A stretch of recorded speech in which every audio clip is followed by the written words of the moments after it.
Ooh, it's hot in my room. Hey, what's up, peeps? Spencer Smoot here, unsolicited QA. Just doing that stupid light thing, or the stupid Anyway, um, Game Dev reacts to the Star Citizen calling out devs inventory futures. So, I it's gonna be about inventories. I take it. I'm not sure. I haven't watched this obviously, so I'm just gonna go through it. Uh, I might break this up. I'm not sure how I'm going to do this, so I'll let you know at the end.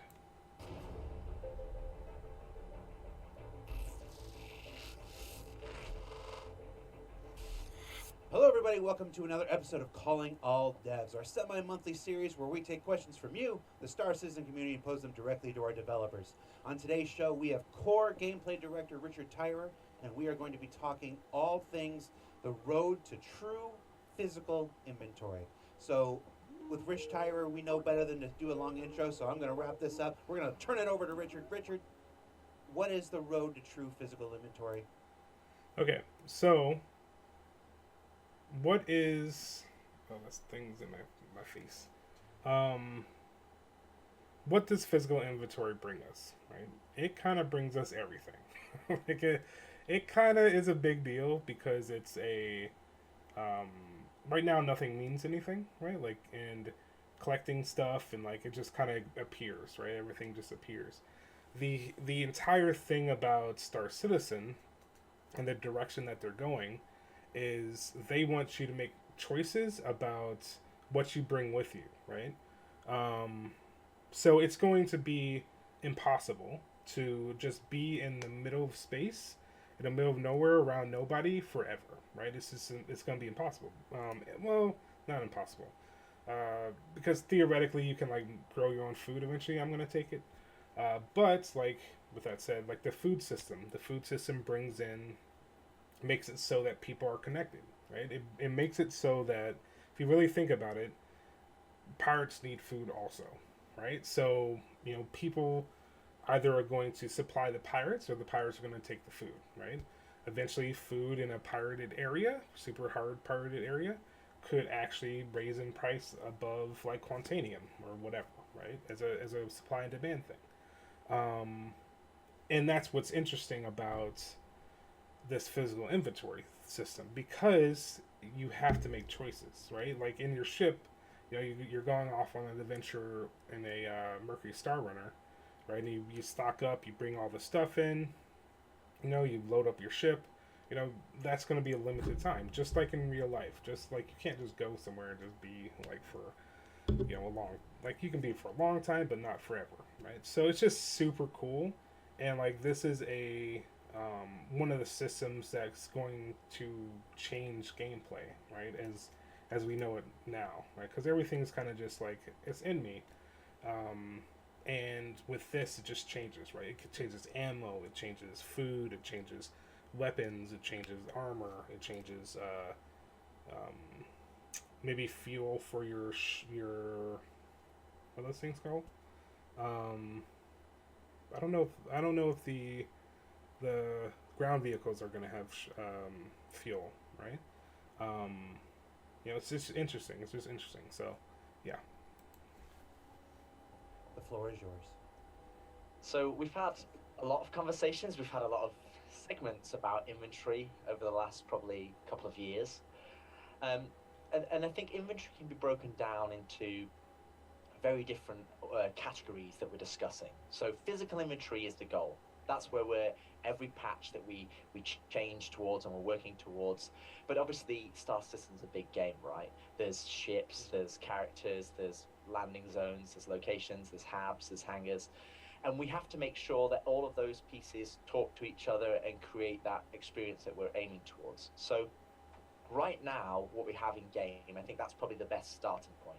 So right now, what we have is we have personal inventory, but it's a limited personal inventory. It's an inventory that you can open up your backpack.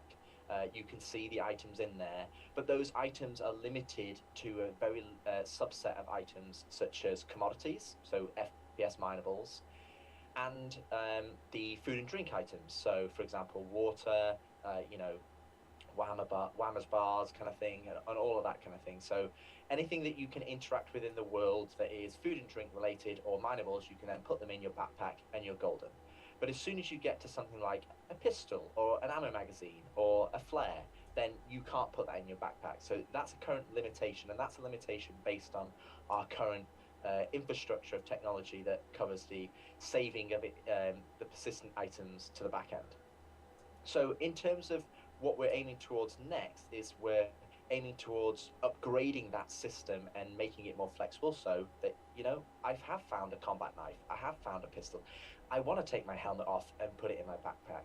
So you should be able to do that. The other inventory that we're talking about, we have, so that's what you classify as like personal inventory. Then we have what's classified as what I term as external inventory. Now, external inventory has a physical location in the world, like your backpack, or like the interaction point on the back of the Grin Rock, where you can go up to it. You can interact with it in the world like a physical light switch or something like that, and it triggers an interface. And that interface is the same interface that you use for your personal inventory. So you'll have the personal inventory on one side of the screen, and then you'll have the external inventory on the other side of the screen. And that external inventory could, in the future, be a crate, it could be anything, but you're not actually dealing with the individual items on a physical level. You're dealing with a storage container that has those items on the inside. And then when you have this interface, you can then drag and drop the items between them. So you can go, I'm going to put my bottle of water and my gun into that external storage space and store the thing. So that's what we classify as external inventory. Now, the next leap in terms of the next level of inventory is what we're classifying as the true physical inventory. So that is where you'd have a locker or a weapon rack, and you'd actually see the physical item stored on that particular compartment. So if it was a locker, you'd open the locker and you'd actually see your undersuit or your clothes or your armor. And if it's a weapon rack, you'd see the weapon, and you're physically dealing with those items in the world. So unlike external storage, where you're not dealing with the physical items in the world, these are the things where you are dealing with the physical items in the world. Now, clearly, that's where we want to go in terms of that full physical inventory. But before we get there, what we want to try and do is, what's the next step?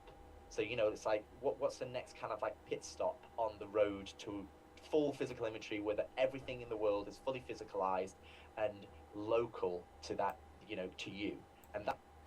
Yeah, so it's just iteration, right? They're iterating through this process and really trying to figure out what's they know what they want, but like they need to build up to that, right? That's a super complex system, right? And I don't know if they even can do that without iCache and all that stuff. So but yeah, it's iteration. Like they're just iterating through. So and that's what the game does about is iteration and seeing, so that's the key word there. So the next step is what we call local inventory.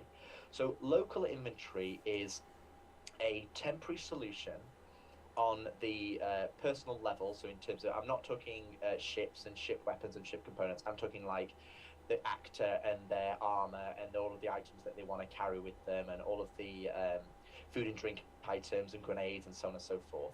And local inventory is going to be a kind of temporary solution for that physicalized area for hubs and for hangars. So in full physical inventory, the idea is that you'll be in a landing zone and you'll have a habitat that, a room that you can go and store things in. You'll have a hangar because you get a hangar every time you buy a ship. And you'll be able to store things in there and have a big shipping container and put all your gear in it. And you'll have a ship and you'll put all your stuff in your ship. But clearly, you won't want to put every single thing that you own in the ship. Because if you're out in Pyro or you're out in deep space and that ship blows up, then you've lost all your gear. You've lost all the stuff. Now, your ship might be insured and the components on the ship might be insured. But the items, the small items inside there, won't be insured, and that's something that we'll need to, you won't want to carry everything with you all the time. You're not like a moving pack rat. So that's why you'll want these areas where you want to store things and keep them safe. So that might be in the future, might be a homestead. So you have a homestead, this is your headquarters, or it's a hangar, or it's a hab, and this is where you're storing your physical goods, and those physical goods stay there and are safe and can't be destroyed or taken. Of Okay, so just want to cut in. Um, it's super cool to see because design is all about limitations, right? Like design is knowing like creating rules in whatever you're designing, right? Like you don't like designing in a vacuum, right? If you say design anything, right? That's super hard to do. But if you say design a space uh, a space sim, right? Like that is something that is possible, or not something that's possible. Like what you're doing, right? And the thing is about what designers are about is about restricting players, right? Restricting them to the fun parts, and like also restricting them um, to make sure that like uh, it's it's the gameplay experience that the designers are going for, right?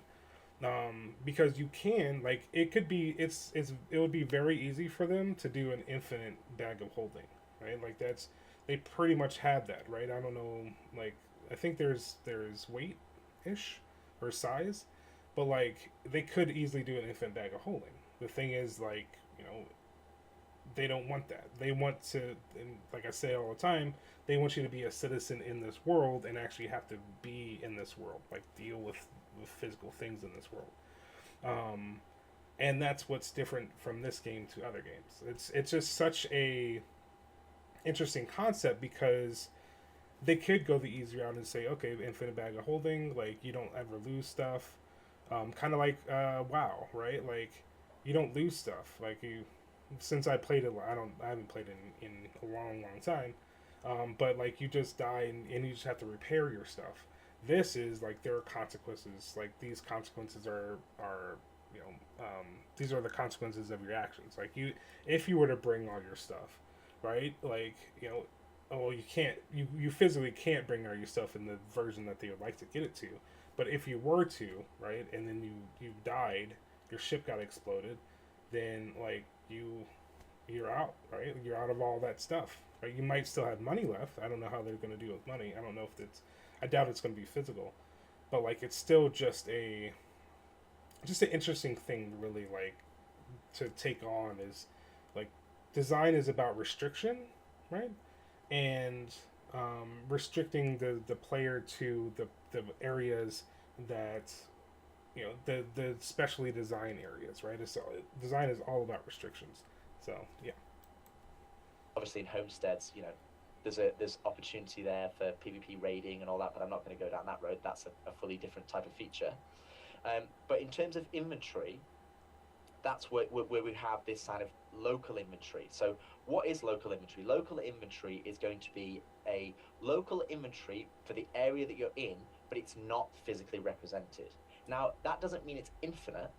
It's still limited in terms of what you can put in it, but it'll be localized to, say, a landing zone or localized to a ship. So a large ship would be able to fit more things in than a small ship, and a landing zone would be able to fit in probably the most amount of things because that's equivalent to like your hangar where you're storing all of your gear. So the next step that we want to go towards is kind of allowing personal inventory for you to be able to store items in so that you can actually have that gameplay loop of what am I going to take with me? I can actually open a bottle of water and drink it and then, God forbid, put the lid back on and store it and keep it, and Oh my goodness, you don't have to drink it all in one go. Amazing. And that will allow that kind of gameplay of what you can take with you, and then that'll extend it to the local inventory in terms of you being able to go, okay, right, what stuff do I want to take with me on my ship? What stuff do I want to store at this landing zone versus another landing zone? What stuff do I want over here? And then all of a sudden, we've implemented the loop, the gameplay loop of physical inventory without truly implementing the requirements of physical inventory. So, and that's super important because one, this is the like I talked about. It's the lowest hanging fruit right now for them. Like not in the two of physical inventory and not physical inventory. The thing is that they also need data to see like is this a good idea, right? Do players actually like this? Can players actually is this the correct way to go down this path? And this gives them the opportunity without really doing like going down the path of physical inventory, because physical inventory, like, it's just going to be insane. Like it's I can't even imagine, like, especially in this huge universe, it's just hard to imagine, like, the amount of like work that is, right. It just hurts my brain. But um that's that's the thing, is like they iterate, they start and they say, okay, cool, um you know, is this gonna work? And then players are gonna get it, and then they're gonna say yes or no, and like this thing and that thing, and they're also gonna check out sizing, like how much actually space that people need, and yeah, so that's one of the comments I want to make, and also the comments, like, I did say design is about restricting, but it's about, what I meant really about it is that it's about restricting the player from what decisions that they make, right? Because if you have an infinite thing of, like, you just say you can do anything, right? Go and do anything, and like I have this or I have that, like like it's not, how do you explain it? It's not, yeah. It's just something that is too, like, too much, right, for an experience, right? Like in Star Citizen, they're kind of just saying go do everything, go do anything, but if you really think about it, it is restricting you. Like you are restricted to the things that they create. I mean, and that's what design's about, is like giving the freedom, but it's like, um, but it's also restricting. It's just hard. I'm not explain. I don't feel like I'm explaining it very well. I'll think about it some more. So, but yeah. So obviously, this is the next step that we want to go in terms of pushing that, because then you'll have the decisions where you're saying, okay, what stuff do I want to put in my ship from my local inventory, from my landing zone inventory, and what things do I want to then take out with me when I go cave diving or into that bunker mission. Okay. Yeah. So I just came back. Um, the difference between movies and video games is the player or the watcher or whatever makes decisions, right? Like, there are linear pathways of like pretty much movie games, Uncharted. I didn't play them, but I just heard that they're pretty much on rails, and it's a great experience. I heard, but it's that's what that is, right? The thing is that it's there it is. Like, the design is designing which decisions players can make, right? And then it's up to those, like, and that's where the power comes in from the player, of like they make these decisions. They, these decisions are made by me to do, I, like he's saying, like, I'm on this island, or not this island, right? This planet, or I'm on this planet, like, I need different things for this planet than I do for this planet, right? Like, if you're on microtech, you're going to need some weather gear if you go outside, versus if you're on, like, if you go to the Crusader place that's, like, super nice, right? Anyway. So, yeah, and that's what I was kind of going for, so. And you're having to cover that kind of, that gameplay loop. We're still missing the physical element of it. Now, that doesn't mean that you can't take those things out of that space and then physically interact with the world. You can do that, because you can already do that right now. But it's about them persisting and staying there and being part of your gameplay account every time you log in and log out. Okay. That's going to be part 1. I'm going to have to edit this crazy, because I kind of went on, and I was waiting for him to stop, but he didn't stop. Yeah, so that's going to be part 1. Thanks for watching. People were asking about my dev blogs for the game that I'm making. Just link down in the description. It's also my YouTube channel. It's a Spencer Smoot, so it's my name. And yeah, so I'm super excited about this stuff too. Like, it's like inventory, the system, just seeing, like, I just love this stuff. Anyway, thanks for watching, and see you later.